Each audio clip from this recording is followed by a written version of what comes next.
Hi students, today we are here with an interesting chapter, interesting poem. Report of an unjudged case. Report of an unjudged case. Before entering to this poem, we will try to understand the title of the poem. Also, I will introduce about our author William Cowper. First of all, let me speak about our author, William Cowper. William Cowper was a poet who qualified as a lawyer.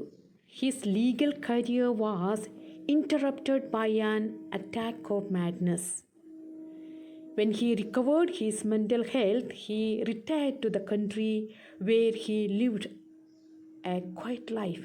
You see that he was a lawyer, but something happened for him and he has got a kind of madness and his health was very weak. After recovering and coming back to his health, he went back to his country and lived quietly, peacefully rest of his life. He wrote the famous hymns, Hark my soul, it is Lord and God moves in a mysterious way. His admirable letters show his gentle and human personality. He wrote poetry in a simple and gentle style. When we go through his poetry, we can understand that it's a very perfect poetry and it's a very simple language he has used and anybody can understand. Also, it is related to our life. Now we will come to the title of the poem. Title of the poem. You see that is the title itself giving a kind of curiosity for us. Report of an unjudged case. Report of an unjudged case. The title Report of an Unjudged Case says that justice is not done in the court of law. The lawyers have no character. They speak in favor of both the rival parties with similar zeal. They are hired to fight false cases.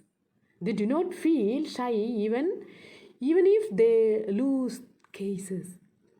They cannot be relied on. They charge money from both the rival parties. They befool the client with only words and rob them of their hard-earned money.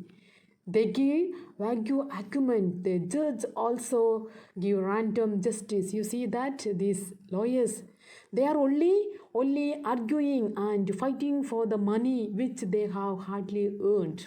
That is what the title is giving the explanation about the poem.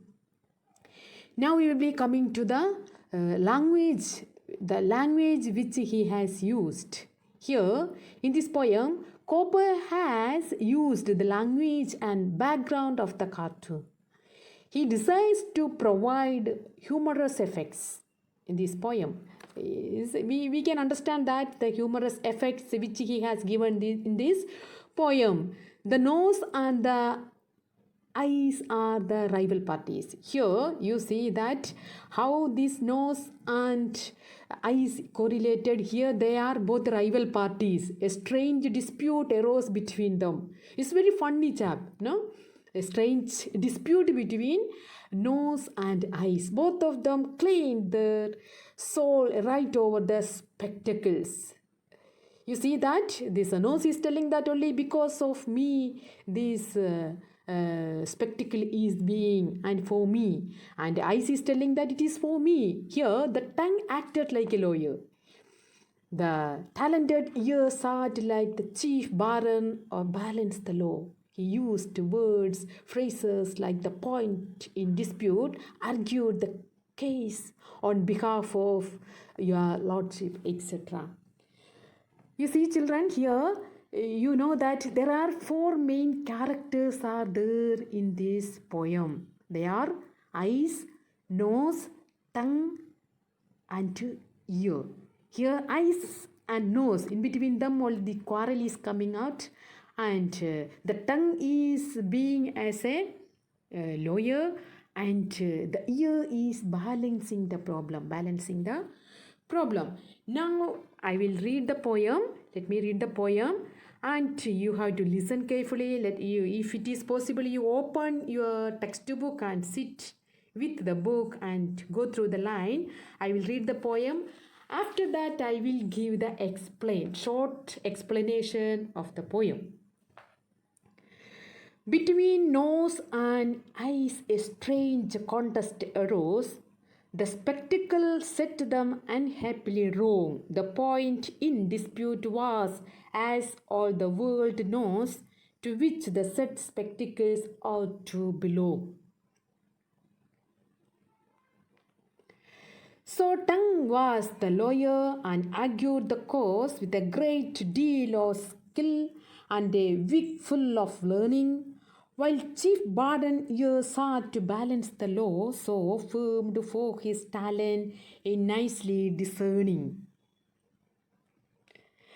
In behalf of the nose, it will quietly appear, and your lordship, he said, will undoubtedly find that the nose has her spectacles always in wear, which amounts to possession time out of mind.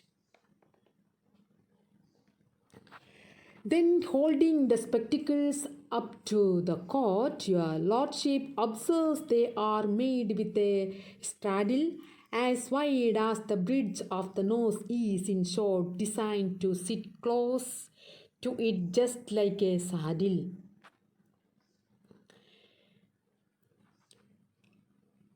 Again, would your lordship a moment suppose 'tis a case that has happened, and maybe again that the visage or countenance had not a nose, pray who would or who could wear spectacle then? On the whole, it appears, and my argument shows with a reasoning the court will never condemn, that the spectacles plainly were made for the nose, and the nose was plainly intended for them. Then, shifting his side as a lawyer knows how, he pleaded again in behalf of the eyes, but what were his arguments few people know, for the court did not think they were equally wise.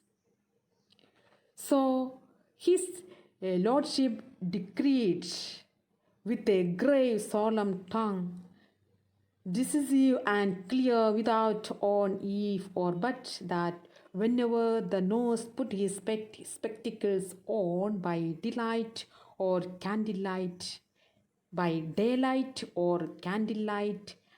eyes should be shut. Children, this is what the poem. Now let me give the brief summary about the poem. Then you will understand the poem and in what situation the author has written this beautiful poem. The overall poem is presented in the form of a competition between the nose and eyes. You see, here nose and eyes, they both have a very big competition and involves the spectacle as the subject of their competition. Here they are having the competition. In that competition, the subject is about the spectacle.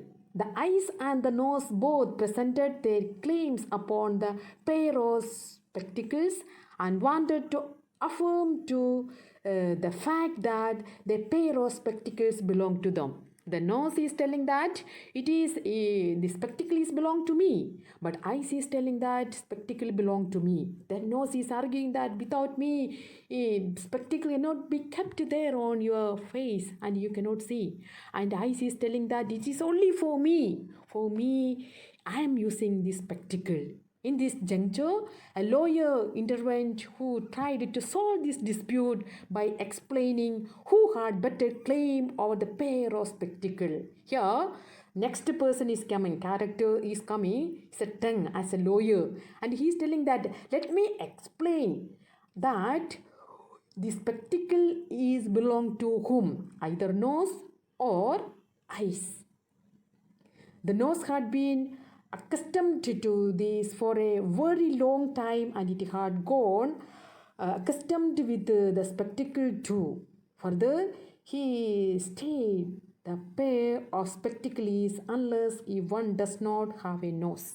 You see that?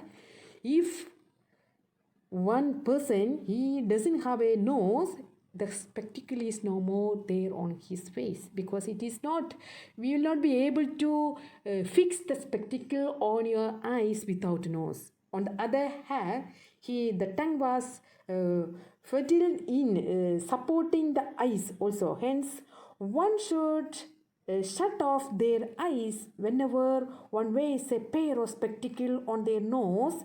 Hence, the main idea of the poem is that one should not trust in what the lawyers say and do what lawyers decide, as they are not always true. Here, the tongue, have you listened that how the tongue is telling? You see that this once first he is telling that is for nose, and next he is telling that for eyes, and the fact is not correct as such. How he is telling, the tongue is telling that sometimes is for him. You see that when we come to our real situation and some arguments, lawyers and some other people, without knowing the things, they will say so many things about our arguments. But we should not believe these all things very fast. We have to find out the reason and find a study about the matter, and you have to come to the better conclusion. Understood? That is what the poem, and you must, I hope that you understood the poem. Thank you so much.